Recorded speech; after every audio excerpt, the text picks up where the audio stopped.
Ooh. Yeah, I think so. Okay, so So you can go see ahead. both of us. All right, Yeah, we're so not gonna be able to see shit, just other than us. can you hear me? Yeah. Can you hear me? Okay, we're coming live from our new studio, our podcast studio. It's still a James. work in progress. We're not Yeah, but done. it's pretty much there. There's a few things that need to come in. We soundproofed it. We James did the decor. Had somebody paint the mural. It's pretty neat. I don't know if you can see. We have a Zeus and a tornado up there with Lady Justice. She's pretty awesome. Yeah, it's just a life-size mural of Lady Justice. what we Fire. what we think that justice should look like Blind with a sword and a in a scale. red dress, looking at you seductively. Like, do you do you want to go down this path? Yeah. That's kind of the way it is. Well, You should today think twice when you look at something like that. You think twice before you do something. she's pretty. She's pretty like over the top. Pretty neat. That's Bree, the mural girl, did her, and we had the photos. James came up with the photos and Yeah, we'll what have to we put want a to link to her represent. Instagram or something. Yeah, the Zeus represents federal court. The tornado represents insurance, a covered peril. Just so happens we're talking about tornadoes today. Our segment's going to be what are my coverages and why are they important? Um, this is in response to the Deer Park and Pasadena tornadoes that just happened last week, or was it 2 weeks ago? I think Two it's weeks like ago. 2 2 weeks weeks ago. ago tomorrow. Yeah, on January 24th. Anyway, we didn't just sign up a client. We didn't run out there. I don't chase storms. I have to be invited. So No, we were actually in the middle of doing stuff in this room, in this office, yeah, and and then we were called. So my partner, I own a risk management business with my friend and my partner Daniel Sanders, and he lives in Deer Park. So he's like, "Holy cow! There's a trampoline in my yard, in my street," and I was like, "Wow, that's the way to get rid of a trampoline if somebody didn't want one." But Deer Park did get hit. It was a swath that went through Pasadena, Texas, and Deer Park. So some houses, some businesses right across the street from each other, one side's totaled, the other side's not. So, not everybody in the cities were affected, but I think the subdivision we have a claim or two in, they were affected, and then the buildings, the commercial buildings that we have. Um, so James and I, we went out there. So we were invited, not the day of, but the next day. We were invited to come out there and assess damage and meet with friends of Daniel, other businesses and connections, kind of like that. And the Deer Park Chamber of Commerce sent us out on something. We assessed the damage, and James started photographing. When we go out there, I like to say that we're a boutique firm. I don't just run out there and sign people up. In fact, Jansen was out there trying to get business. I'm not dogging on Jansen, but a lot of PAs, they just go out. They're kind of like roofers, how we see roofers. You go out there, you grab everything, you see what sticks. But what we found out was first thing we like to do is look at the policy and look at the damage. So clearly, when you're looking at a tornado damage, it's pretty freaking obvious, right? I mean, if we had a photograph, we could pull it up, but you can Google it, and almost all of the videos are of the buildings that we have. The first thing we want to do is we want to see a copy of the policy that's in place at the time of the incident. This goes back to us talking about dates of loss and how important they are. Uh, Policies, property and casualty policies are for 1 year, cars are 6 months, but property and casualties for 1 year. So wherever that date of loss is, which is that covered peril, in this case it's a tornado, you have to find the policy that exists in. So that tells you the deductible, it tells you the policy limits, it tells you the coverages, it tells you everything. So you really can't give advice. I mean, I had several people say, "Well, what what are they going to pay for?" Well, I don't know. I need to see your policy. So after an adjuster's inspection, some of these people were told they have no coverage. I called in one claim for a company owner, and the adjuster told me there was no coverage. And I said, because he had sent me his policy. This is several days later. He sent me his policy, and it had an inland marine. Well, inland marine is an insurance that you would have when you're taking products. So think of Amazon, the products that they carry, USPS, UPS, Federal Express. There, when you ask for the insurance, that's what that is. So if their truck turns over, catches on fire, somebody robs them, that's going to go under the inland marine. So yeah, I just have to think it's not marine, it's on land. So he had a floater. I saw that the inland marine had business personal property, and it had a floater, and it really was not a good policy at all. The bad thing is you're finding out you didn't purchase a good policy after too late, right? So after the fact, and then which we see a lot, and then Yeah. but the good Well, news is you get educated. We usually see that whenever the adjuster wants to pick the date of loss. Yes. You see it a lot whenever they want to pick the date of loss because it's usually the date after a new Yeah. policy went Yeah. in. Well, no, we've had that happen where the deductible was higher. Yeah, well, We have a they claim renewed with their them. policy like 2 months after the actual damage started, and then that just so happens that policy doesn't cover shit, and their deductible's high as fuck, Right. and they're like, yeah, we'll pay for it, and it's basically like any time the insurance is eager to do anything, that should have like A red an flag. eyeball. Yeah, hell yeah. Well, in this case, this guy. It's like the laziest kid in the house is like, hey, I'll take out the trash. You're like, why? Yeah. You know, why would you do He wants that? to dig something Yeah, out. what do you Wants the porny magazines. You're gonna ask me for something later. Okay, well, in this particular case, this business owner had 3 locations, and one was even in a different city, but the 4th location was going to be the worst hit building. So he had paid $65,000 to build it out. He already had. In fact, this happened on a Tuesday. He was supposed to have moved in on Monday, and he kept dragging his feet for whatever reason. But they had computers, they had furniture, they had monitors. They didn't have their actual computers and stuff moved over there, which is great because he did not have loss of business income. Had they taken all of their stuff over there, their printers and everything else, they wouldn't have been able to conduct business, and they had no coverage for it. So no loss of business income. Location wasn't even noted in the policy, and it really is a scheduled policy. So you have to say location 1 is here, location 2 is there, location 3 is there, and so then the business personal property within those locations is covered, and then so that's really a big deal. So what happened was after I told the desk adjuster, no, I think there's coverage, and you really got to read these policies and see, because it's a concurrent causation where, we talked about this where our person may have coverage, not freeze, because remember, freeze isn't covered unless you try to keep it warm. We've spoken about this before, but unless you made a reasonable effort to keep your house warm, in the instance where they turn your electricity off or you're out of town, you can't do that. So that's covered as a water loss. Well, if that water loss causes mold, insurance adjusters may tell you you don't have mold coverage, and that may be true, but you have concurrent causation. So the mold is not really a separate mold claim. It's actual and a residual of the water claim. So the water claim is covered, even though it was a freeze, but our guy was out of town, or cut the electricity off. So this is covered.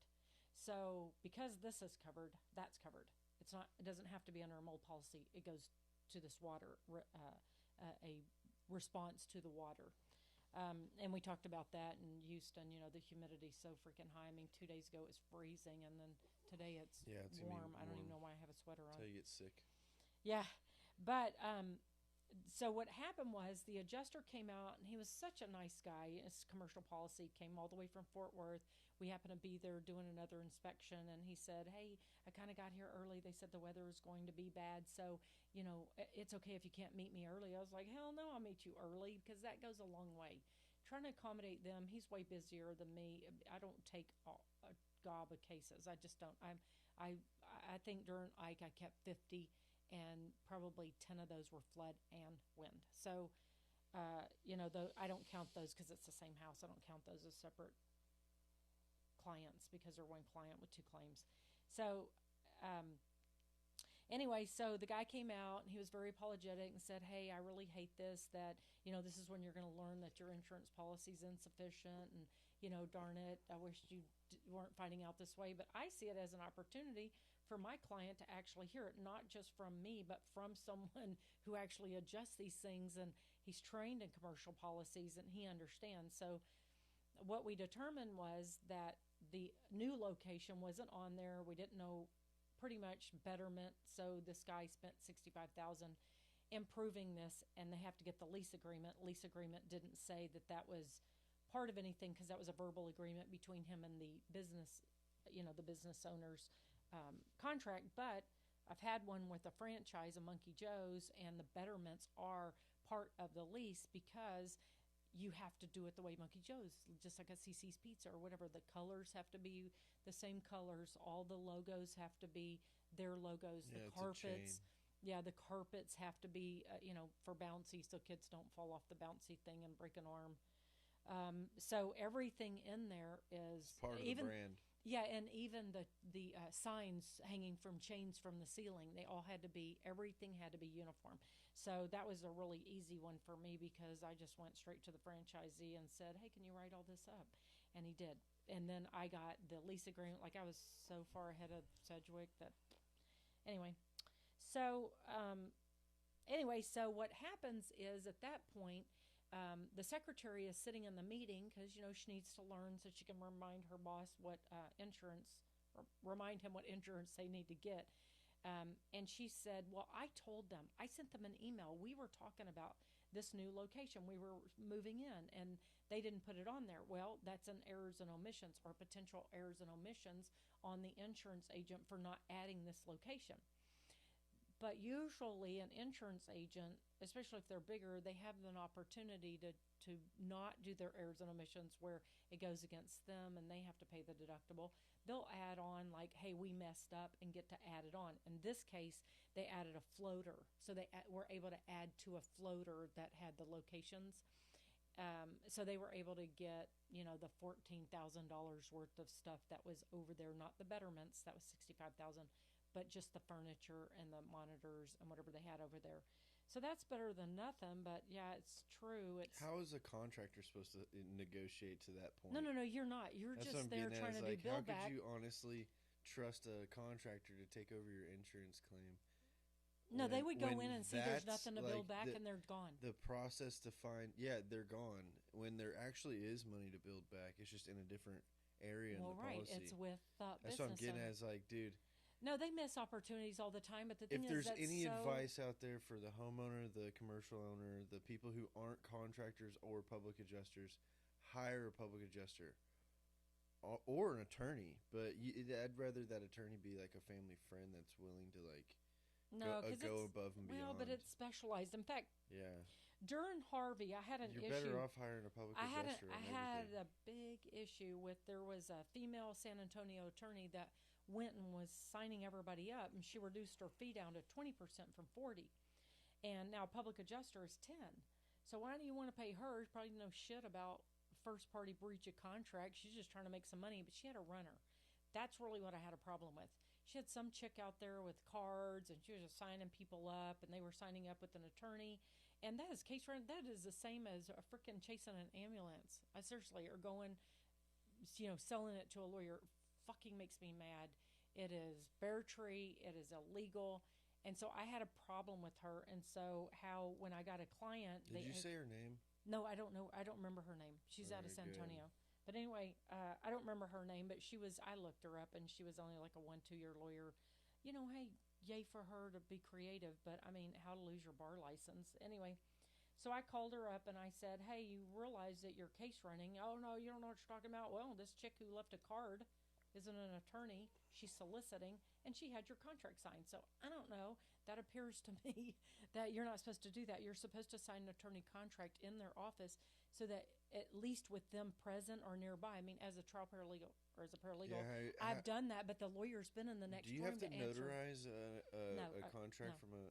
No, that would be weird. But It doesn't matter because, but Well, you I have mean, to be available. it's a way for the state of Texas to like recognize Yeah, a but signature took you place. should be able to trust them. Okay, I mean, come on. They went to law school for I 3 mean, we years at trust Bar. mail-in ballots. I know, but okay. But what my point is Get that political. even if I went into a conference room for a client to sign a contract, there's an attorney that is somewhere that if they had a question, I could walk out and have them come in and answer that question.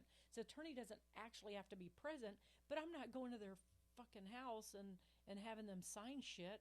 But that's what that chick was doing, and that's why, honestly, I get off on a tangent on that because. And it's probably not that I know law. It's just that, I mean, right's right and wrong's wrong. Everybody knows an ambulance chaser, it's illegal. So that's bear tree. Well, just That's blatant wrong. acts of disregard to the law, Well, yeah, and and probably using a bar card to do so. right. That's probably the But biggest in thing Texas, and I don't know about bothers other you. states either. It's like a cop. It's like a cop getting to just turn his lights on and speed all over the place, Yeah, and you're yeah, like, "Oh yeah, I'm pulling someone over." yeah. You're like, "But are you?" No, No, you're not. no. But they right. So there's protocol on it, but the policy holder can speak on his behalf. He could elect. It's like an abuse of power situation. Yeah. I think that's what gets you. What's a cheat? I don't like the Yeah, cheats. abuse of power. Yeah. So an attorney, the policy holder can discuss their policy, negotiate, and all that, obviously on their own. And they could appoint, like, say, a secretary or something that works for their office, a public adjuster, a licensed public adjuster. It's a little hard. Some people come in and say they have a license, they're from out of state, and maybe they do, maybe they don't. And the Texas Department of Insurance made it a little harder. You could just Google us and you would see I have an insurance adjuster license and I have a public adjuster license. Now you can only see the insurance adjusters and the public adjusters. No, so State Farm and them always ask me to send a copy of my. You know what I license to 'em. noticed? I think why I've gained so much knowledge in this area so quickly was because we weren't being straight up handing it over to an attorney anytime there was a speed bump. And of course, that would do that, dude. Go ahead. But what I was saying was like, instead of just giving it to an attorney whenever you have a road bump, you actually like worked it, and the attorney part was like the last case scenario. Well, And I have that in my. and so what I've noticed after going to a few like public attorney or public adjusters or estimating seminars, and it's just like all attorneys Well, speaking. you went to the Pandit Law Firm. We were invited out, and they're in Louisiana. Yeah, and they wanted I mean, some I floods. like attorneys, but like, I don't know. Last time you were ragging on them. it's not that I don't like attorneys. I think that the industry itself, it's an industry. It's not Okay. that what we think it is. Like the Right. justice, Okay. whatever. So let We're me. not getting into that. Okay. So But let what I'm me. getting at is the seminars. You go into these seminars. You have an attorney speaking on what he wants to speak on, not what like a scenario like that every person in that audience wants to say. Like, hey, what happens when this happens? Right. And they're not there to do that shit. They're there to sell. like. They're Sell their there to services. make sure when you come across a certain situation, you need to do it this way and think of us when you send it to us. Like, start it off this way and bring it to me. Okay. If you run into this, bring it to So me. let me just That's say basically this. like every seminar. Okay, so let me say this. Law is very complicated. I always say for instance, you asked a lawyer 5 points. Hey, this happened, I then honestly that don't think happened, it's that that happened. complicated, but No, it is because you have 5 facts. applying scenario. law Hold on. is So- the So say you have 5 complicated facts. part. You change or you take away one of them. So whatever this answer would be, you take away one or change it, the fact. It's a totally different answer. So you're almost learning. You're not learning like it's not family law or even like say medical, where you would say, well, if I don't take my vitamins, I could get cancer, but if I add vitamins, I might enhance my like it's not common sense. It's not. You either know it or you don't know it, and it takes years. I mean, I worked in. I mean, I was trained. And I worked in, I don't know, by year 8, I was probably already in my 3rd law firm, but it took me 8 years, and every day you're learning something new, like, no shit, really? Oh. And of course you ask, some attorneys are assholes and they don't want to train you, but. It's the same thing as this public adjusting thing. Well, yes, okay, so we're getting back to that. Now, attorneys, if they were to talk to you about first party breach of contract, they're going to talk over your head. They are, because all they really, their whole purpose is, hey, don't fuck it up and give it to me. Hey, get it to here, don't mess it up, make sure you got the right client, give it to me. I don't go to those seminars because of that reason. Like, I don't need that. Like, if I need a lawyer, I know. It's a waste of For me, gas. for me, it is. So they're not. So what my beef with a lot of public adjusters is, I've experienced them. They say it. They vomit exactly what an attorney has said. Like, oh, and you got to make sure this is a contract of adhesion, and you don't get a chance to And maybe change they've the applied it wordings like and 3-4 times. but they don't really, and I can't, I don't even know if I feel like I'm pretty smart, but I don't even know if I could sit and listen to an attorney, because when I took my SCLA, it would have been so over your head. It doesn't even like teach you to get here. You're already, when they're talking about case law, so they give you a scenario, and then all of a sudden they're jumping into the case law, and they're talking case law like, oh, and this side sued that side, and these were the facts, and this side moved for a summary judgment, and then this side responded, and then that side replied, and this is how the judge ruled on it, and then they appealed it. I mean, you are jumping. It's like you go to a doctor and he's talking about the surgery, detailed surgery, and you're like, wait, how did we get there? Like, do we have any tests? Did we, like, I don't know how we got there. It immediately jumps straight to it. So that's why it takes, pretty much each one of those certificates takes 8 months. So that should be almost a 4-year thing that I did in less than a year. One of them I think I did in a week. But anyway, because they're just so, I just love law. I love it. I never wanted to be a lawyer, but I just love it. It's so fucking hard, and I eat it up. And when the reason I've been in 15 law firms, that's kind of embarrassing, but some were 2 at a time. Like Paul Anderson, he was with, one firm. Then he left to be with me, and then not be with me, but I was his only employee. And then the first party breach of contract. So that's what I was going to say is 15 different law firms. I mean, let's just apply it in a different way. Let's say. But that sounds like I've only been at some for 2 years. Well, let's say you were a sales rep for 15 different companies. Does that sound embarrassing? Yeah, in a 33-year period. You must be poached a lot. No. It sounds like you've only, in 33 years, it sounds like you've only been with them a couple of years, which is not true.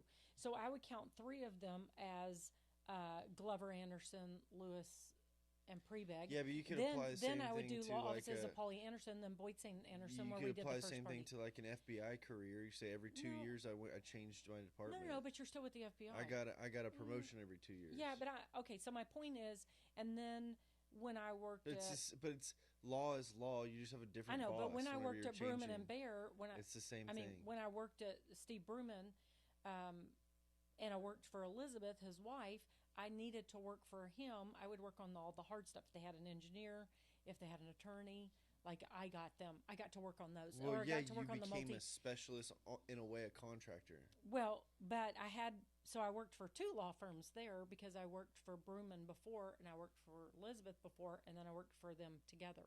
Went back and worked for them together. So I was actually at 2 different law firms. Elizabeth had a totally different area of law. I mean, she did appellate and civil, and Steve only did family law, and maybe some personal injury, but I don't like personal injury really. But anyway, but I had to be on his insurance, so I actually did have 2 bosses, and I actually had 2 different law firms. And same thing with Boyd St. and Anderson, which is the first party breach of contract. So in 2001, Boyd and Sandon had tried this in the Valley to do first party breach of contract, which is what these cases are, and it just didn't work out. The attorney, his staff, they just didn't follow through. So Boyd and Sandon found Paul and said, in Houston, and said, hey, you want to do this like joint venture? And we said, sure. So we put an ad in the paper, and that's how we get some really cool people. But back then, and I'm not saying it happens now, these people were profiled. They were black, they were Hispanic. They would come to but these people were not uneducated blacks. That some of them were PhD masters. They were teachers. They just didn't move out of their poor areas, right? They felt safe there, so they stayed there. Maybe they were in the house they grew up in. But anyway, but Paul still had medical malpractice stuff, plaintiff medical malpractice. He didn't represent Amica anymore. He did insurance defense for car wrecks. He had to get rid of that. We could never sue Amica, but we still had some other cases. So we had those cases with the law offices of Paulie Anderson Jr., and then we had the Boyd Sandin Anderson. And what we would do is there were three of us. They were in San Antonio in one office, and we were in Houston. And then they would come in and do depots because they were all Houston area cases because they had San Antonio cases. Then they hooked up with Grisham in Dallas and pretty much did the same thing, but we showed that it would work. So they would come in and they would do their hearings, or Paul would handle it, but pretty much that's what we did. So they created this area of law. What originally Boyd wanted to do was he wanted to sue insurance companies on high-end medical bills. So it would be heart. So insurance for a doctor, when he submits his insurance, this is back in 2001. I know it's changed now, but back in 2001, a doctor would do an open heart surgery on me, and he would bill the insurance, and he had an agreement. He had a contract that said, you will pay me within 90 days or 120 days or whatever it was, and the insurance companies wouldn't. So he wanted to go in and he wanted to sue those because, that could be a $200,000 medical bill. That's a lot of freaking money. If he's getting 30%. So he wanted to do that, but Paul amount. said, I'd rather do the property and casualty part of it. I know y'all were trying to do it in the Valley. I know you do a little bit in San Antonio, but I'd like to do that here. So he did all this research, and then we had Fred. So at the time, Hope Floats was being filmed, and Sandra Bullock bought a house in Austin, or on the outskirts of Austin, and her house had mold. So I think she hired Fred Hagen, and then there was another big mansion. It got mold. So this is mold and foundation early on, and there's a PA, Gary Pennington. He did all of our estimating, and we had one engineer that did all of our stuff for foundation. Gary Pennington did all of our estimating and testifying, and that's how it was. I was the only employee in that firm, but I worked for Boyd Sandin Anderson doing that because, they kept all the books and everything. I kept Paul's books. That process right there that you just explained is exactly the process that takes place before it goes to an attorney as well. Right. Well, yeah. So, if you're like but an attorney has to do the estimating too. If you're a baby contractor and you've been a salesman for a roof the entire time, and you decided to just, hey, I'm going to start my own company because you see the money in it, and you don't understand that there is a huge department that gets to say yes or no on whether or not you get to have a living, and that's insurance carriers. So whoever holds the gold makes the rules. You either need to learn that, or you need to hire somebody that knows it. But even if you learned it, yeah, it's illegal. You still can't profit from that build back. So you can learn it, but you can't apply it. No, you can't. I would learn it and just not apply it with a license. Okay, the only way you're getting arrested is if you're doing it in writing and sending emails. No. Well, no. Hold on. An adjuster can shut you up, but if you come prepared and knowing what an adjustment's supposed to look like, know the language and what it's gonna go through. I know, but listen, and you can just make it easier. This is where they mess up. Then, as a contractor, you can hand it over to the attorney. This is where they mess up. But it's like basically going to college. I know, but listen, this is where they mess up. They either do what they call a contingent agreement, and it says we will negotiate your insurance and we will keep. This is how much we'll do it for. And remember the water thing on Doug's. Their contract says we will negotiate it. We will talk to the insurance company. We will handle the checks. And it was like a power of attorney in there. It's so fucking illegal. It is illegal. It's a Class B misdemeanor. When Texas did this, I think it was 2012, they went to Dallas and they started arresting all these contractors in Dallas under that new law and parading them out in front of the TV. Well, yeah, but what I'm getting at is like what every single roofer does when they go door knocking. They go door knocking. They get on the roof. They say, I'm going to get you a roof and under insurance. 90% of them don't take proper photos, don't chalk it, don't take a vent because count. It's a sales. It's because they're wasting enough. Okay, no, so look, they're trying to come down and sell the homeowner on their services. So look, dude, to file a claim. if you get called out, like say you're not door knocking, and someone calls you out, and is like, hey, James, I saw a shingle on the ground. It looks like there might be a stain in my roof. Like, come out and check it out because we just had a storm. tree limbs are on the ground, whatever. I might need a tarp. So like I'm coming out, right? I get on the roof. I'm taking a picture of the front of the house. I'm The saying elevations. I'm saying hi to my homeowner. I'm giving him my business card. And I'm gonna say, hey, let's go ahead and take care of this while we got good sunshine, and we're gonna go ahead and get up there. Shingles are dry, and then when I come back down, we can go through some photos if you'd like. I'll tell you what you got, what's going on, whether or not it has a full roof replacement or not, and then we can Potentially. and then we can go from there. But when I'm up there, I'm thinking about if I have to come see this guy again, do I need a truck with a ladder? Do I need my roofing boots? Do I need chalk? If I can eliminate that, now if that guy just hey real quick, can you come to my house? The adjuster showed up, or hey can you swing by and I got the fence is wobbly and the adjuster wants to add it. You don't need to just waste all your time. Oh, I got to go to the office, dude. It could be like on a Sunday and be like, yeah, I'm gonna swing by there because you need nothing else but little things. Right. Like you gotta see where the claim is supposed to go, how it's gonna be. So like if you could run out there, take a picture of all of your vents, all the damage. The damage goes to the public adjuster. The vents goes to your team that builds it back. You buy your Eagle View, or I Well, hate you Eagle just View, you but just said number one, you are rare. Nobody goes. dude, they Number don't. one, Well, you don't even insurance. have to chalk it really, because chalking it that can be kind of like. No, it's not vandalism. Well, I Right? hate I hate the square, Oh, the test square. the I test hate square. that because it doesn't just pick 100 square feet of your fucking roof. Or- right. It doesn't just pick it. It could be everywhere. So like your test square could be like on the corner, Add a going tree. on to another valley, which is on another elevation, and you got to try to keep it all together. But all together, that fucking section got hammered, and that's a penetration point in a valley, and you. Well, So like the test squares are stupid. That's no, for but the why adjuster. insurance does it? That's why how the insurance adjuster does it is goes back because to the desk. they With a it. long time ago before Harvey, You take it, as wa- many it may have been photos and it may have chalk been that six shit. hits and a 10 by 10.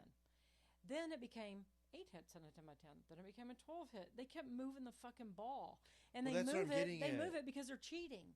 Yeah, that's I what I know. mean, It's a but tool to minimize. it's It's a to tool. cheat. It's a tool to hit a threshold, But now and it insurance shouldn't companies. be that way because there's a storm created opening. Okay, but now insurance There's companies. language in your contract and in the field Right. field adjustment But now that insurance. contradict each Okay, other. but now insurance companies are saying this does not include cosmetic damage.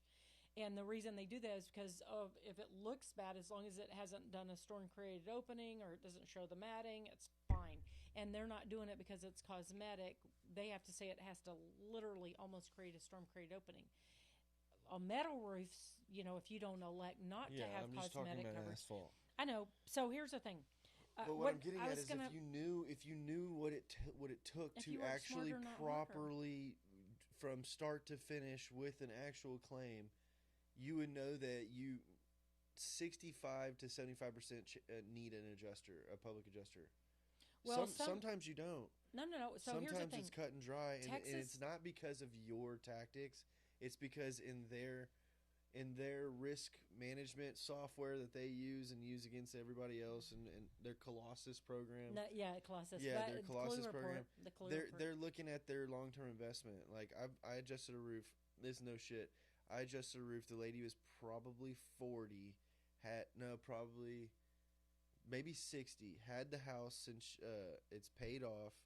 They've had the same insurance company for 30 years. They had a designer shingle, which is supposed to be a lifetime or 50-year shingle, but 30 years is about right where you start to see like granule loss and shit like that. So we're on the roof, and I'm with a roofer, and I'm like, dude, I don't see shit on this roof. It's thick as fuck. It's hard as hell. Like I can't even tell the age. We're like trying to pick up a little bit of the seams to see if the edges are the seals are fucked up. And the adjuster gets on the roof with us and just starts touching, like licking her finger, touching the roof and circling it, and it looked like splatter because she was licking her finger. Oh my God, really? Yeah, it's a female. It was a 1-story roof, and it was like easy to walk on. So she was like licking it, putting her finger on there, taking it, chalking it, taking a she picture. wanted that roof. And I was like, That's fraud. brother, are you seeing this? And so like he's like, dude, he was scarce on roofs. Like, he hadn't had any roofs in a while. And I was like, dude, you are literally throwing shit at the wall and seeing what sticks on this one. It's fine. It's not even leaking in this. Like, But she got a whole new roof. you don't need she this was probably lady. an independent. You don't need this lady patching this roof, and then now this lady's got to pay her deductible, and there's nothing wrong with her roof to begin with.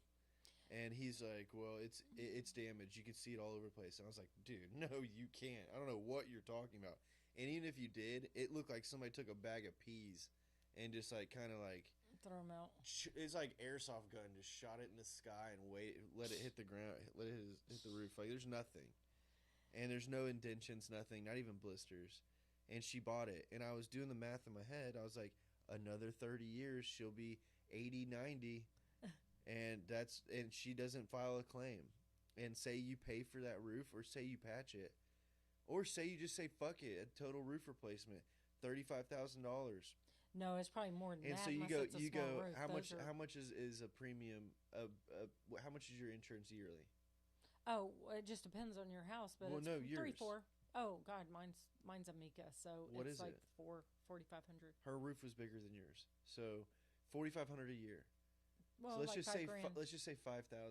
Okay. 5 times 30, you're at 150,000. Yeah. They've profited Yeah, but that's they've okay. profited 120,000 in their 30-year span with you. I'll give you 34,000. No. But You know it's what I not going to be And then I 5,000 got you, 30 years and ago. then I It got was you another cheaper. 30 years on the hook for my policy. I got you another 30 years. That's another No, they don't look 150,000. at it like that. They can make I know. Supposedly, but Texas in Fair my- Plan does that. Like, oh, we're the insurance of last Dude. resort, so we want to do the right thing. No, you fucking don't. They had to have thought about that to come up with the business model itself. I don't know. I think that it's Well, why not would like you that. why would you make an insurance company if you didn't think of your profit margins? No, they make billions. That's the They point of make insurance. You go, billions. hey, look, They make you pay billions me even with what $10 today, and if I've accumulated enough up by the time there's damage, Okay, but then sometimes that's the insurance but company's sometimes business you model. somebody just bought a house. I bought my house today. But that's their and insurance next week. model. No, hold on. But this is how it is. Here, Insurance hold on. understands The this. same concept is why if you replace that roof, brand new roof, that insurance, you could go shop another insurance company. Those insurance companies will go and fucking But pay. listen, but if will I'm give you pissed off every discount because why? because you have a new Because roof. it's a brand new roof. I know, but listen. So for if every that person, wasn't there, I know, but for it's every the same policy, company. It's like having the foot in the I got it, door. but it's like this. For every Allstate customer It's like being that's an insurance lost, agent. It's like, dude, I got you hooked for life if I'm your No, insurance agent. you have to be a broker. Well, yes a and broker. Yes, a no. broker. Okay, all right. Moving on from that. But what I'm getting at is like their tactics, their I don't know. I don't know if there's ulterior a motive at the end of the day is okay. I just read where you can get the Clue Report. I always said, nobody can get the Clue Report. You Is can't the on business models. LexisNexis. It's LexisNexis. You can get it. what? So if I wanted, it's going to have every insurance claim I've ever filed, cars, homeowners, whatever. It will have it on the Clue Report. Remember, I thought a long time ago, only the insurance companies were privy to it, and now you can get it on LexisNexis. So you need to probably pop in there just no, I want to get. so we I want to get some of my. to Dallas. I want to get some of my freaking. I'm not going to Dallas. I don't like Dallas. So okay, let me back up. Let me back up. What I was telling you was when Hope Floats, the movie was being okay. So Fred Hagen did that, but we were already doing this. And Fred Hagen's office called us up. I think it was his office called up and was like, "Hey, how do you do these cases?" And we were like, "Fuck off! We're not telling you how to do it." Then Steve Mostyn shows up, and he's deceased, blew his brains out. But he was down in the valley, and he called up and he said, "Hey, how do you do these cases? I need to know." And we're like, "Fuck off! We're not telling you how to compete with us." But they would go down to the courthouse because you couldn't get it online back then. You went down to the courthouse and get a copy of our petition. Now you have a form. Now you just kind of follow along, look at the case law, the insurance code and all that, Prompt Payment Act. Anyway, so what I was going to say is the next hardest hit building. So we just went Friday. James and I got a call. It was like, hey, the guys who own the building next to the hardest hit building, I think it was the hardest hit building, it was a hair products, the 9,000 square foot building. So James and I rushed there. It's now almost an hour away for us to get to Deer Park, but guys were waiting, and I told them, not these guys, but my client who was the hookup, and Daniel. We got to have the policy, got to have the policy. So they're online trying to get their policy, and they should have been able to get it, but it's a commercial, so maybe not, because residential, they would have been able to get it. Maybe not. I don't know. Insurance companies will tell us, policyholder, ask your agent, or you should have it, and the agents will I go, don't understand why it's so difficult to get a damn fuck policy. them. It's your policy, and your agent should have it. And I'm telling you right now, if I called up my agent and they didn't have it, they're fucking gone.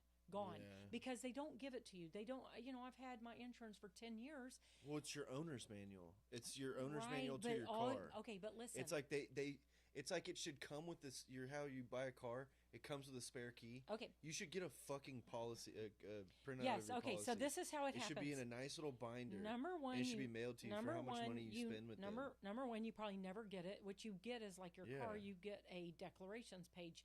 But a declarations page doesn't tell you shit. You got to look at the policy because it should come in a nice spiral. So this is what we learned in insurance adjusting. It should be adjusting. fucking laminated, and Look, this is what we should learned. never be able to get destroyed. This is what we learned in insurance adjusting.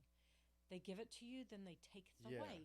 So it looks like you have all this coverage, but you got to keep reading. And by the way, old people, I'm gonna let you know that's how 99% of all contracts are. By the way, yeah, they give it to you. They give it to you. Sounds all good. And then somewhere along the line, you get lazy. Here's a perfect example. And you stop reading the rest of it. No. And then you go sign. No. That's like the biggest problem with people above the age of like 20. Look, here's a perfect example. You watch Keluda or whatever, all of those medicines, and at the very end they're like, oh, yeah, exactly. All the caveats of how are they in business? This could cause more cancers. This could be do not take if you're pregnant. Exactly. Blah, blah, blah. How do you have pharmaceutical companies giving away? Who is watching real TV anymore? Old people. Yeah. So I'm educating you now. Read every word in your contracts. Yeah. Don't stop as the commercial stops, because they know whenever you're at 30 seconds in, then they pepper you with all the side effects and symptoms. Well, it would. They got you for 20 seconds, and you've already checked out. You're like, yeah, man, I want to be able to breathe out of my nose better. And they didn't hear it creates another butthole in your foot.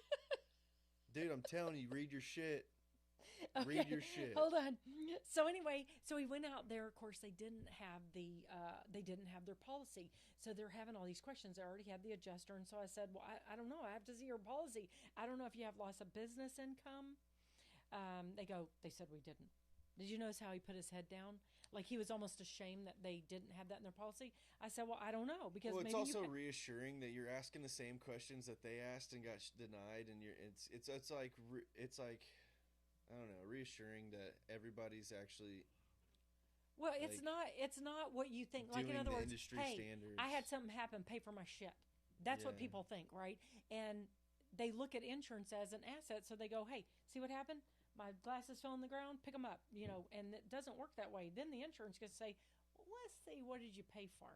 And that's where the metal meets the rubber meets the road. So anyway, so you need to read exclusions in your policy. Then he said, so this is what's kind of ironic. Before we met these owners, James and I walked next door and went in this place, and a preferred provider, I don't want to say their name, but it's a the big Servpro, the Black Memorial, the Cotton, the whatever. It was one of them. Okay, so they're on the preferred provider list, and they're inside this building. And I took a video because I was like, what the fuck?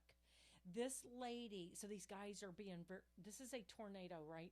So these guys, this whole building is, all their shit is on the ground. You saw the roof. So all their shit is on the ground, insulation, the ceiling, everything's on the ground. You're walking on it. And this lady is at this desk, and she's cleaning these little plastic trays, like, an office trays. And I'm just looking at her, and I look at these guys, and they're trying to gently take apart this kind of cheapy office desk. And they're like being all gentle. And so I'm looking at this lady. I'm like, oh my God, I got to video this. So I video this lady cleaning. She doesn't even have water. She's like dusting and whatever. And then I span, and you can see the shit everywhere. No ceiling, no nothing. And I'm like, what the fuck? So we emailed that to the owner. And number one, a tornado is a Category 3 water. It is just like flood water. It is people's sewage. It is cat mess. It is dog mess. It is people mess. It is chemicals because you're in Deer Park. I would say that it's pesticides. It's fucking instead everything. of like listing 6 fecal matter subjects, you could just say feces. like chemicals. No, it's feces. It's actually worse. You want poo in your house? That's what it is. I could argue that chemicals are worse than all of that. No, I don't know because people don't know what. Well, I know chemicals. that because they have porta potties. Okay, they don't whatever. have I don't closets care. of chemicals you I can need go a sit visual. down and I need a visual, like hang James. out in. No, I need a visual. I think chemicals Cats are worse than shitting in porta my yard. potties. Dogs are shitting in my yard. Pissing in my yard. I have pesticides. I visually see that. Plus, you know how a tornado, how rain comes out of rivers. Okay, and, well, have you ever been hit by a dry dog turd? Well, you're still here. No, I have. You're still here. You're not going to come back from like... I'm not going to eat it. I don't want to put my like, papers in it and touch it and then go have lunch, eat a like sandwich, fentanyl, and I didn't wash my hands. Like fentanyl. If I hit you with a brick of fentanyl, you wouldn't be here. But if I hit you with a cat turd, Uncle Bubba, you're still here. Uncle Bubba you know used to chase us with dehydrated dog mess. So, no, I'm just telling you. Okay. That's the white dog turd. Dehydrated. How did it become dehydrated? It was it's white. Just old, stale. Yes, and it was white, and it was well, white. Nowadays, when you say dehydrated, someone picked that shit up and put it on a tray and dehydrated it. Okay. No, this like is set out out in the Texas sun. Okay. Anyway, so this guy had a lot of questions. Like, Y'all did he have lots of turds? And it's okay. Okay, so the guy, I asked, well, we got to look and see what policies you have. You might not just have one. If you have a business owner's policy, that may cover some stuff, or it's a standard with maybe some business personal property and some other things, and then you can add to it. So the elderly gentleman, I mean, there was a huge age gap. There was an elderly gentleman. I mean, he was old, and he said, "Oh, our agent, retired. We had him for the last 30 years. He's retired." Well, I don't know what their policy says. And if this guy, they go, well, they know it's a 9,000 square foot building. He's been out there. I said, okay, well, maybe sometimes agents want to save you money. And nothing bad's happened. This tornado is just like a rare form incident that happened. I knew that. I don't know. I don't know if it was ever going to happen. But anyway, it happened, and you're stuck with whatever it is. So what I was going to say was we had another one. So this is a liquor store, and this is one that we're probably going to get. Daniel sent me the policy and said, look at it. So he just gave me, so they have 3 locations, one in Pasadena, one in one in Deer Park, one in League City. So that's all right. But the question is, I don't really think it was damage, like nothing was really damaged, but in the lease agreement, this guy has to maintain the AC unit, which I've seen that before. AC maybe, so if it breaks in your thing, you have to go pay for it to be repaired, which I think is bullshit. But hey, if that's your lease, that's what you agree to. But do you get to keep the AC unit when you leave? No, but that's just maintenance. But these AC units were ripped off, and I don't even know where they were. Probably the ones that were in the middle of Center Street. But anyway, yeah, dude, that's the crazy thing. Yeah, is but like these were huge ton. Like so the AC units weren't on top of the other building; they were on top of that building. Because if they, dude, it looked like Hulk fucking pushed this shit and like pushed it. So like if those AC units were on top of the other building, it had to clear in air one building and land there. So it had to have been off their roof. You saw that car that was in front of the 9,000 It had to have been off their roof. So there were 2. I'm talking. No, there were 4 in the road. Then there basically like RVs like laying in the freaking road. Yeah, they're massive. like a teardrop like travel trailer. That's $1 million, man. Okay, so listen. Ripped off. So here's my point. The owner of the building told this guy, you have to pay to replace them. They're not his. His insurance is not going to pay to replace something that's not his. They're not his. He didn't stick them up there. They weren't window units. These were massive, so they're not his. So now, how do you define the difference between they're those not two? his. They belong to the building. No, maintain versus own. Maintain is it broke or it's leaking, and I have to send a maintenance guy up there. Well, it's broken, is it not? It's fucking not on there. No, it's not broken. It's gone. I would say that that's broken. It's gone. Yeah, but it doesn't exist. Gone. It's not on the roof anymore. But like, I'm going to make this argument. Okay, go ahead. I'm going to be You're not going to do it. I'm going to be insurance It's on carrier. Another street. It's on in somebody else's but yard. It's broken. Because you want to know how I know it's broken? because it doesn't work. No, but you can't send a maintenance guy up there to repair To fix because it. it Yeah, doesn't you have to fucking, rebuild it. That's right. To And fix it. No, no.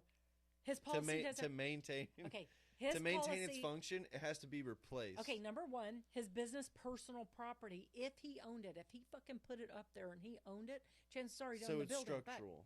It's structural. It goes with the building. It's kind of like your building. house. I understand. Right.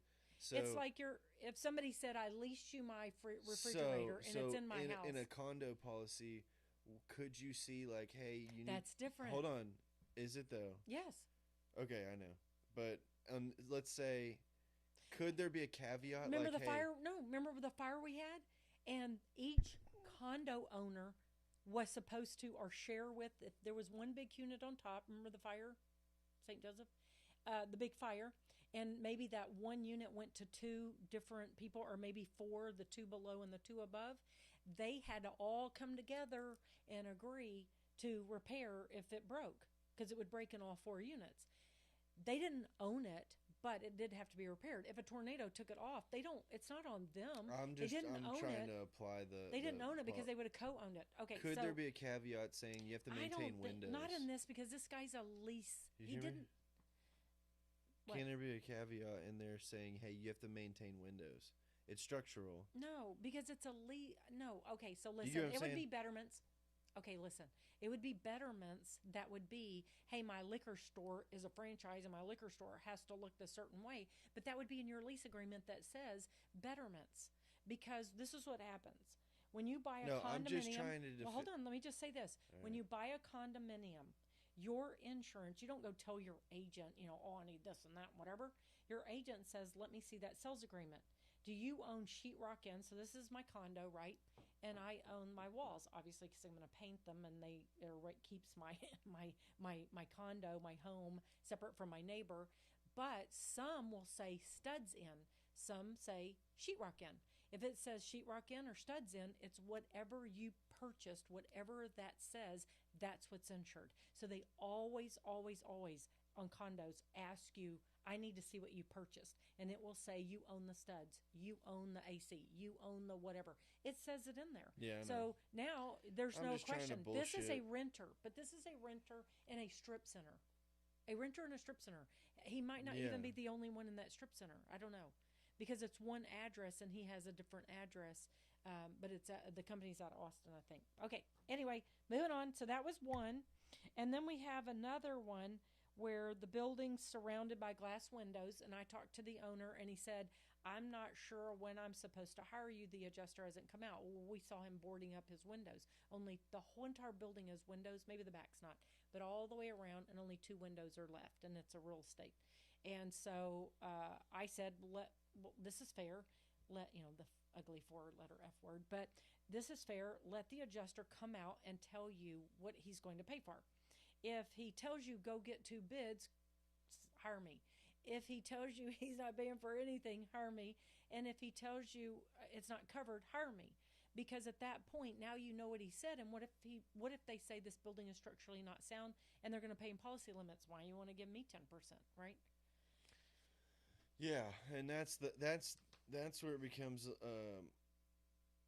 the difference between you and other public adjusters. You and everybody else in this industry, because it's more like, and you can't blame people for going to location. Yeah, it's called livelihood. And the people who go there and do that usually are more successful than the people who don't. So I'd rather be invited in. I'm not going to go. In fact, there's actually against our license. Well, you're not bringing anything days. to the table other than, hey, let me read some paperwork. No, hold You're on. not actually swinging a hammer. You're not actually putting a shingle up or a tarp. Hold on. So I have a claim there. You haven't seen this house yet. The Chamber of Commerce gave it to us. But when you see public adjusters on spot like that, like on spot, what I'm getting at is, illegal. Yeah, they don't know the person. Illegal. It's against our license. In my mind, they don't know the person because all that shit could be done over the phone. And you don't need to they got to show up. body. There were 3 of them. There was one of me, and I'm getting it. So I'm talking about like at location day of a tornado. You can't do it. That's my point. I get invited out. Well, like there's no reason to though.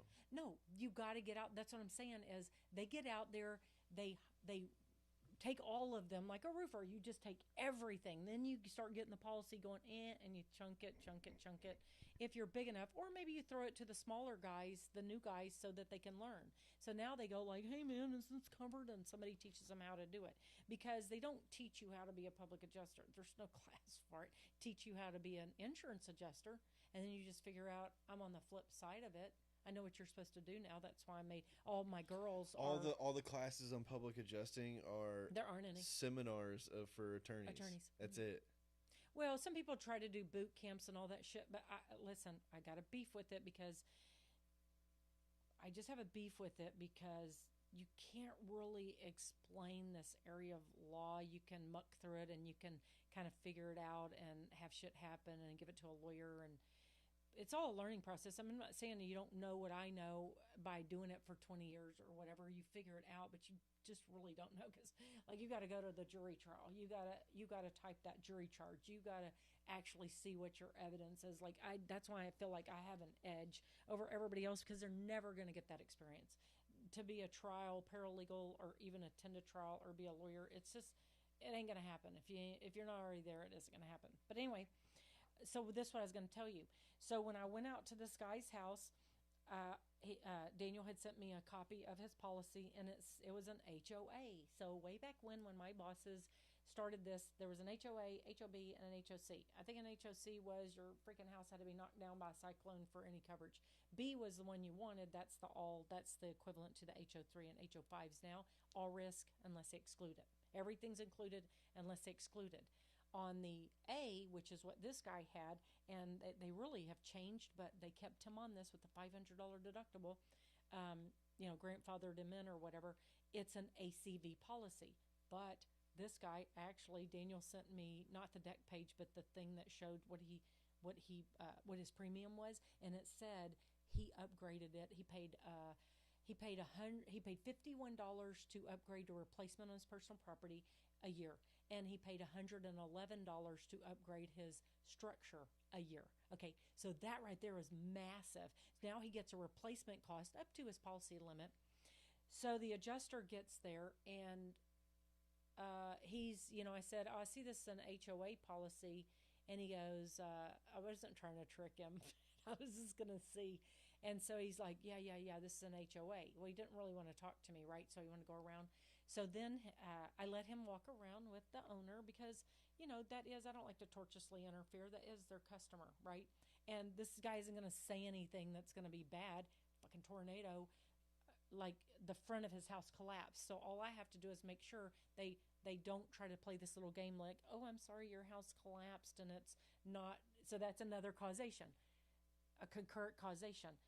Front of the house collapsed. There's no coverage for collapse, but this collapsed because of the tornado. Because of a tornado. Right, and the tornado is covered. So that's okay.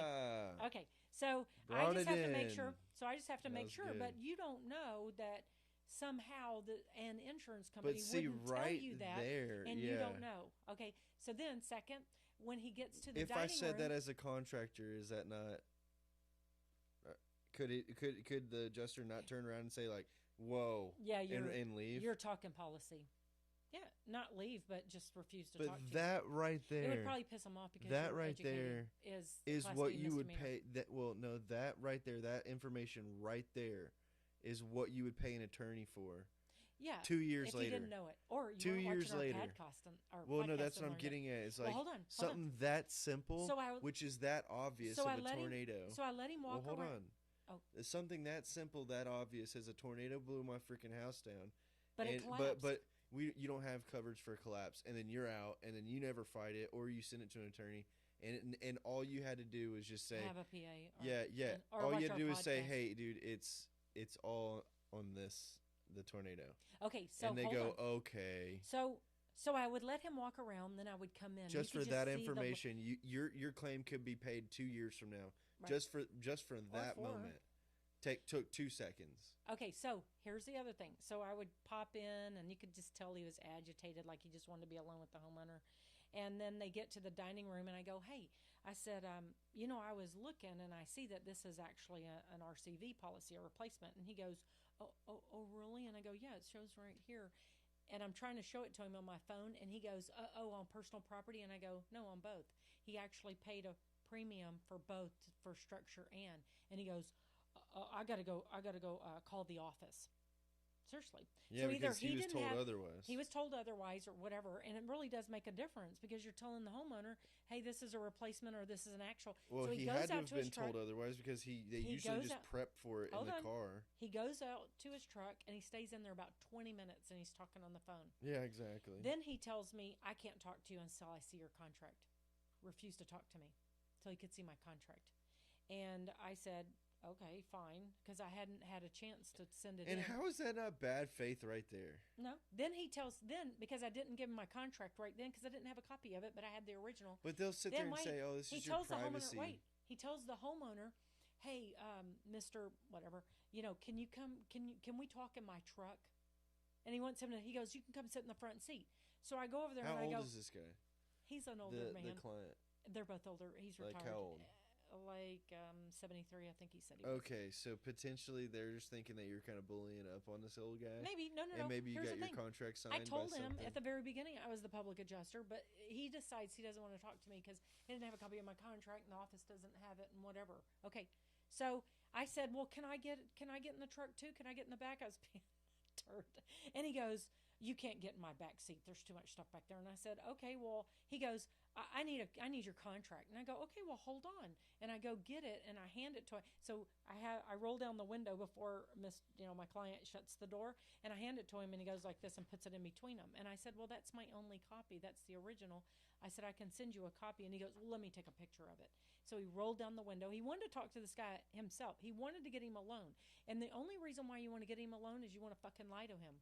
You want to lie to him about collapse and when we can pay for some things here, but the front of your house we can't. Well, 'cause there's it's collapsed. something that you're We going wanna- to say that the other party that you're trying to avoid is going to bring into light. It's the only reason you would do Right. something like that. So then he gives him a statement of loss, which I already turned it in for policy limits.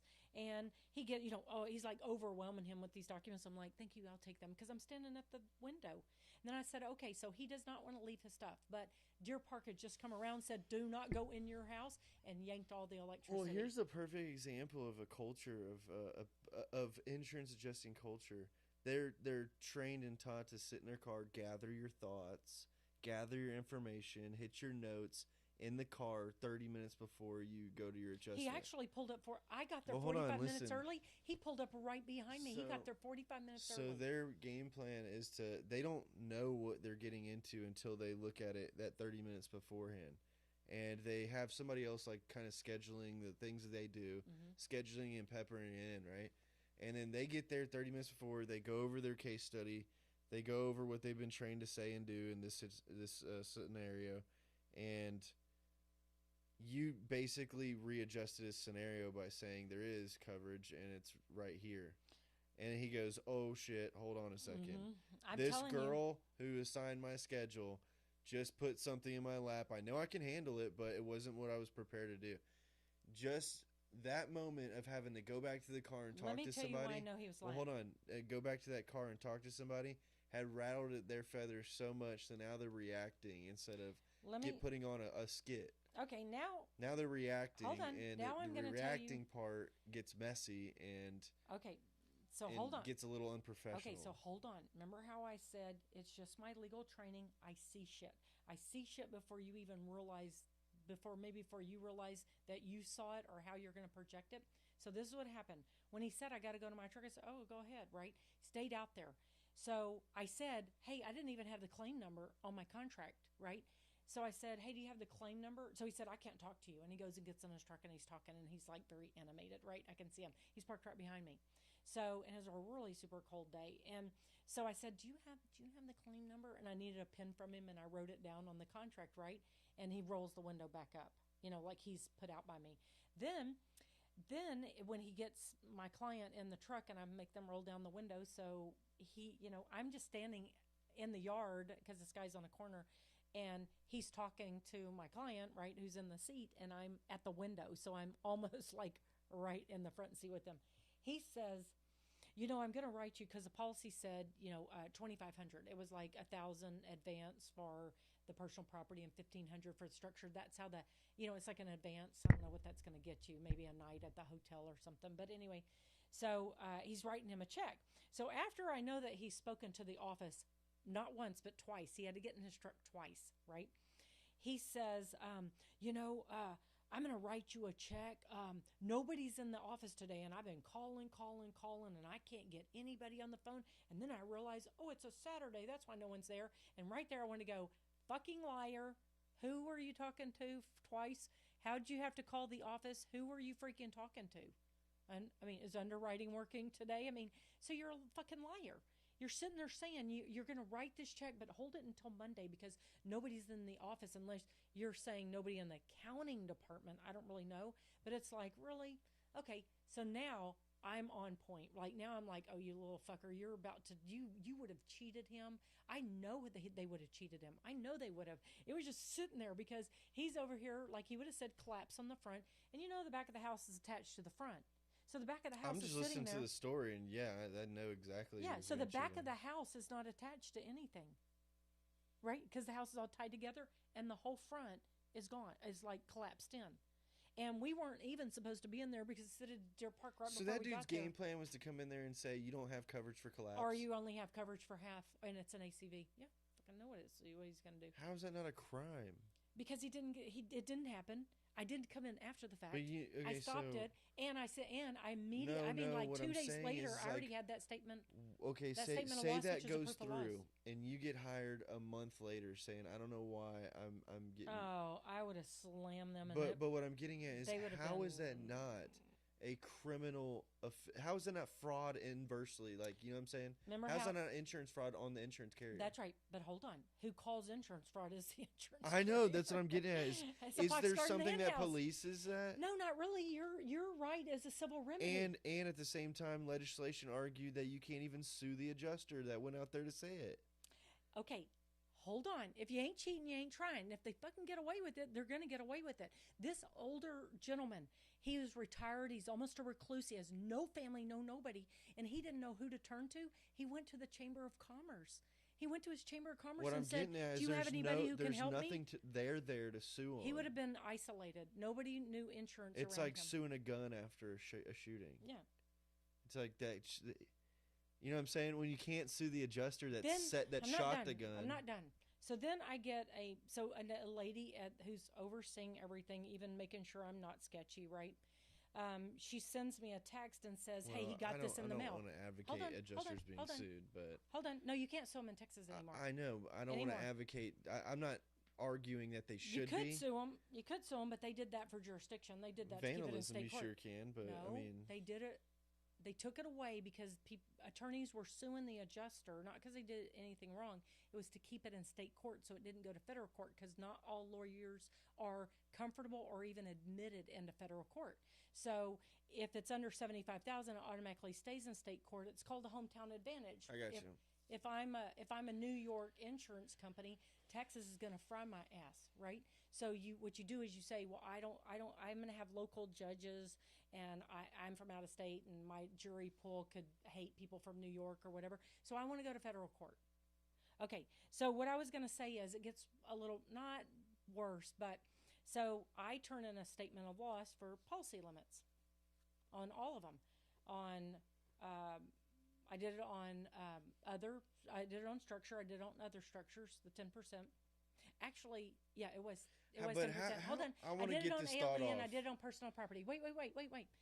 So this chick on yesterday, or was it Friday? Yesterday, she sent me a thing saying, hey, he got this in the mail. Remember I was saying, how unprofessional is that letter? It was pissing me off. It wasn't dated, and it was some girl who's Brittany or whatever who does the personal property. Number one, you can't go in the house. Number two, half the shit is watered down because like it's not salvageable. And the other half, I don't know how we're going to get it out. I don't know how we're going to get it out. Because if the house doesn't fall before we get there and there's a massive tree in the backyard that is split. It's slowly every day, like the wind split it. It had two things like this and is splitting. So I was like, we got to get somebody over there to get it down because if it falls on the garage is attached, so it's part of structure, which means now our policy limit has just shrunk instead of gotten bigger. Okay, so it's like, get that It's freaking been tree. eaten into it. It will eat into it because now you got to build a garage back, and it's a 2-car garage, and you got to build. And he has like You already need he has policy like a limits that has no 1962. coverage. He has like a Basically, 1962 Corvette in there. He redid, and it probably has no coverage on it. It's just sitting in there. why It's doesn't he beautiful. get it out? I don't know that he can, but his garage is perfectly fine. He's got a portico or he's got like a really nice. Okay, carport. so at some point, could it fall on his behalf to not have that tree removed? Like if he doesn't get it. Yeah, removed? but the thing is it's got to be removed because they're power lines. It's a small backyard, I'm talking this. Deer Park is awesome. Would it almost be worth it to let it fall and file another no, claim? No. No, what I'm getting at was, would it be better to just file a separate claim if you've already hit policy limits before that happens, and it's a concurrence of whatever? Well, hold on. Hold on. How did it fall? It's just a bad tree. Where's the covered loss? I mean, what's the covered peril? It's like a ensuing water loss. No. It's storm created opening. Ensuing Not a storm water loss created goes opening, with that. but Goes with the original claim. Your tree just fucking falling in your backyard is not covered. It's not a covered peril. no, It'd have to be another windstorm. the tree not, but it put a hole in your freaking house. No, James. This is going to crush the garage and the neighbors and take down all the power lines. The power lines are just like right there. Let me clarify this thought process because I think find that me I'm the covered onto peril if you're going to talk it. Okay. A week later, a month later, my tree dies because of that storm. But there's no. Hold on. You can't tell me no. The tree didn't die in my make believe story. It's dead. It's dying. Okay, and I'm saying it's dying because of that storm. 30 days ago. You have $500. But you have no way to prove that. You got $500. Hold on. You have no way to prove that tied to that, right? So it falls, crushes your house. That's a second claim because act of God, shit fell on your house. Listen, you got to find the covered peril. Okay, now we have another The date of loss tree and a covered falling peril. on your house. Hold on, another storm came and knocked this damaged tree on my roof. Now it's different. A different storm, a different date of loss. Okay. But this tree that's sitting there now, he needs to mitigate from further damage.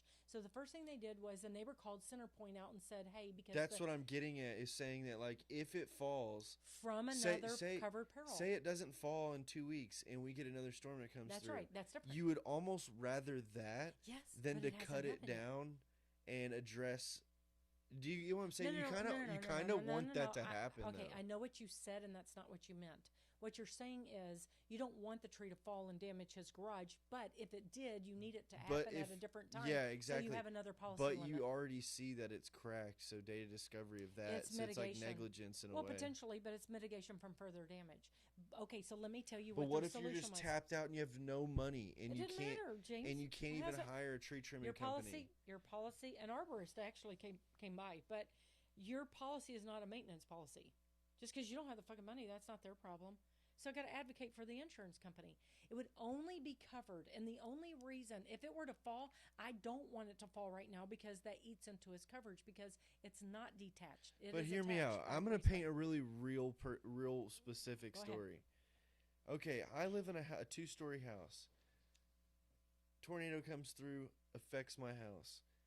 Damages a tree to the point where I can't tell it's damaged. I can see it's wintertime. There's no leaves on it to tell me that it's dead in that section. And so then time goes by. I pay a bunch of freaking money out of pocket just to get my house enclosed so that we can just finish off this claim, right? Say I'm out of pocket 10 grand and I only had 10 grand in my savings, and that's going to pay my deductible for my claim. But in time, I'm waiting for my reimbursement of, let's just say, 4 grand. My deductible was 6, and I paid 4 grand over just to get my house envelope sealed before I got reimbursement check from insurance, right? Say insurance is sitting on that, and I don't have my 4 grand. Tree limb is cracking off day by day. Falls off after a little windstorm a week later. Falls off and hits what? Hold on. Falls off after a week later. Hits a storm comes through. Just a light one. Busts it off. Hits your roof on a detached garage. Okay, hold on. Okay, that right there is a supplement. No. Hold on. Let's attach the garage back, right? Okay. And supplement. It's a supplement. Hold on. On the original house, you've already hit policy limits from that tornado. You've already hit policy limits, right? Okay. But 2 weeks later, and you could even say because insurance is slow rolling my $4,000 check reimbursement so that I can go pay an arborist to go bring it down. Well, I'm going to tell you. Hold on. Do you get what I'm saying? Yes. They've purposely created a timeline. Did they pay policy limits? Because once they did, and this is tied to that same one, there's no extra money to get. I don't care how much more. No. I know limits. there's no extra money. Say it's guaranteed their policy limits there. Okay. But then something crazy happened. Technically, it was because of the tornado, but it ends up being a separate claim. It doesn't matter. Policy limit is policy limit. They never have to pay 1 penny over a policy limit. But on a separate claim, they have a. Now, what is it? What has it damaged? An already damaged garage? No. You can't double dip. So they would go in and say, "Hey, we said Hold on. other structures is 10. Wait, other structures is 10%. So let's say it wasn't detached, right? I mean, it was detached, not. Hold on. Let me clarify it a little bit more.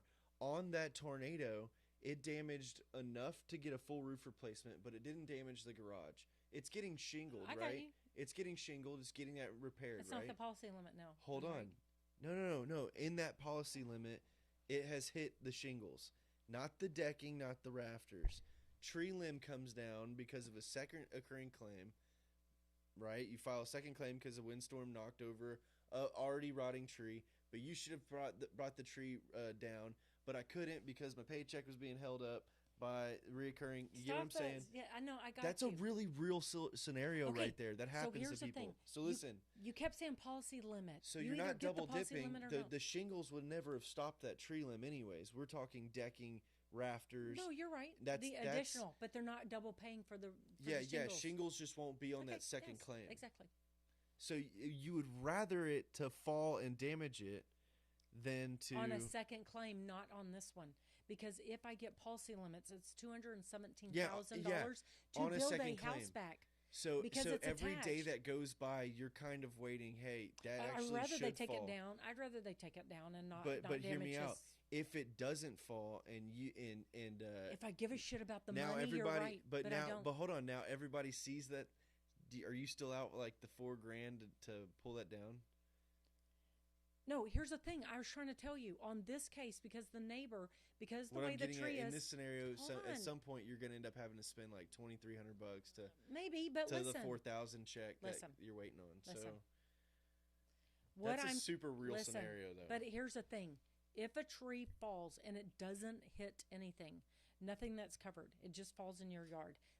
They only pay for the haul off, not the cutting it down, unless it falls on something. If it blocks your driveway, falls on your fence, falls on your house, now they're paying to cut it down. Remember what happened to us? Doris's tree fell on my pine tree and it was just sitting there. My insurance, because I couldn't take my tree down, because if I had, hers would have maybe fallen on my house. So what they did is my insurance paid to take her tree down and my tree down because of the way it was. Normally that's her freaking tree in my yard, but my insurance was like, because that's them mitigating for further damage of, you can't take this down unless you take that down, so you're going to have to take the whole tree down. You can't take a piece of it, because if they took a piece of it, it would still fall and hit my fence, right? And her garage. So anyway,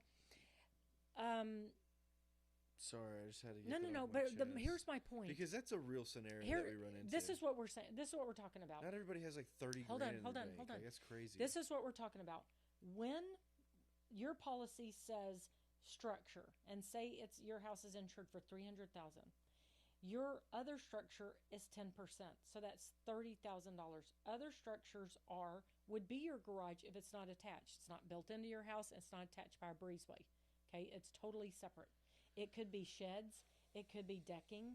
It could be your fence. It could be anything else that's not attached to your house, right? That's other structures up to $30,000. So if your garage is attached to your house by a breezeway, it goes under structure. So in this scenario, $217,000 is to tear down this house. If I got policy limits just on the structure, I'm not talking about other structure because the garage is attached to it, but the garage is fine. We're talking about just a structure. I get $217,000 for this guy, minus his $500 deductible, $217,000. And that's because we don't have to build back a garage. That's at least some money. It probably won't build his house back because you got to tear it down and then you got to build it back, right? But and you're going to do it on the same footprint as the concrete, right? So you're going to do the exact same size house, right? But if Yeah, that tree, if that tree fell, let's just don't say after the fact. Say that tree fell on that garage.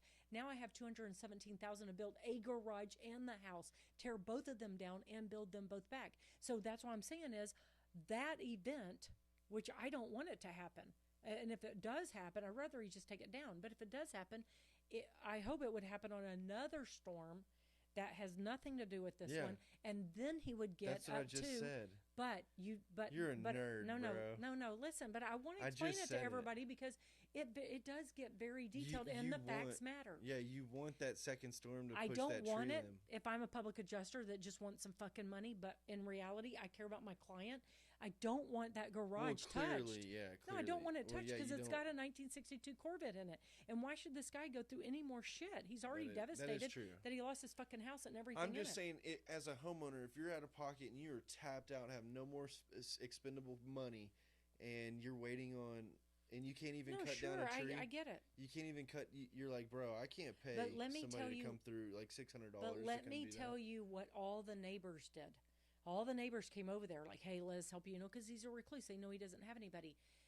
Somebody called Centerpoint. I think Centerpoint's going to take it down because they took the neighbors down. Because if the tree falls, it takes down it takes down a pole, takes down all these power lines for the whole subdivision. Yeah. Hold on. So they'll take it down for free. Well, hello. That's what he wants. That's what he needs. Well, yeah, that's what I'm getting at. That's actually smart. Yes, so that's what one of the neighbors, I said, listen, is there anything we can do? Anybody want to volunteer to take that down? Because it needs to come now. Because the adjuster isn't going to touch it because it's not. I'm going to try to come up with another scenario that's going to throw a wrench. But I think we're pretty much beat a dead horse now on this. That's a lot of information we went over. Yeah. But this is what we like to do. We like to give scenarios. We don't just talk about it.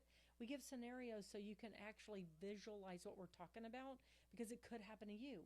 And when it could happen to you, that's where you need to make sure it's covered in your policy, and that you have these, that you could have an ACV policy, an actual cash value. And what that means is if it costs $30 to replace it, then it gets depreciated down to $15. On an actual cash value policy, you only get the $15. In a replacement, you get the $15, and once you prove that you spent the $30, then they will give you the other $15. So imagine that 30 is $30,000 on a roof, and they give you 15, but really they didn't give you 15. They got to take your deductible out of it. Let's just say your deductible was 1,000, so they give you 14.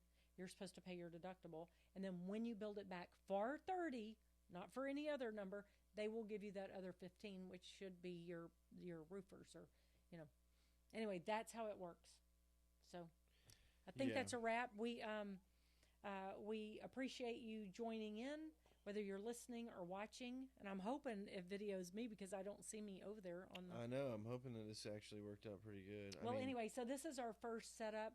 We're still waiting on something that will switch the cameras and we'll have a third camera. Yeah. But we had something we wanted to say, so we wanted to give you our opinion. Yeah, we just didn't want to just leave a huge gap in it being dry and content wise. And Sharon's working on trying to figure out shorts. 15 seconds is the hardest thing for her. Holy I can't give my opinion in 15 seconds. Holy shit. I mean, come on. It's the craziest thing watching you go 15 seconds, seeing it count down and knowing what you're trying to say. Oh my God. It is the funniest mind crunch. I feel like a little kid where my parent is telling me, just do 15 You came seconds. up to me and said, I can't do it. There's not enough time. There's not enough time. And I said, so I did a Facebook reel. So what I said was, you're going to have to shorten what you got to say, huh? And you're like, I can't. But how am I supposed to do that when I only have 15 seckons? That's the part that's your homework. I'm working on wiring up this place. Here's your homework. Do bullet points. The subject will just type it out, what the subject is, and do bullet points, and people will get it. Or they'll want to tune in to hear what the fuck is she talking about. And maybe we'll expand on it. Maybe we won't. Yeah. I don't know. All right. So thanks for joining. This was our segment. We've been getting feedback, but we're not going to actually do a segment until we get an actual, maybe 5 questions. Maybe one scenario. Maybe we do a caller. I don't know. Maybe, okay. Maybe we can do a Zoom. Once I get this one more thing, we could do like a Zoom meeting And with have somebody. people come in. No, yeah, well, we could just be me and you zooming somebody, Yeah. and then Well, we have lots of people who said, yeah, they're and up for it. and maybe there's a homeowner that's like, hey, this is what happened. This to me. happened to me, and give me the scenario and how'd I get fucked. Yeah, and you say, and you just do like, what's the next move? Right. Or what could have happened. What didn't, because this could be something from, people are called to ask me all the time, this happened in Ike or this happened in Harvey. It's past the, I know, it's and past the in time a way frame. you get a free consultation in a way. Well, sure. And I on mean, I'm top not a of that- lawyer or free consultation on a PA level. So that wraps up our what are my coverages and why are they important segment Yeah. of You're Entitled to My Opinion. Thanks for joining.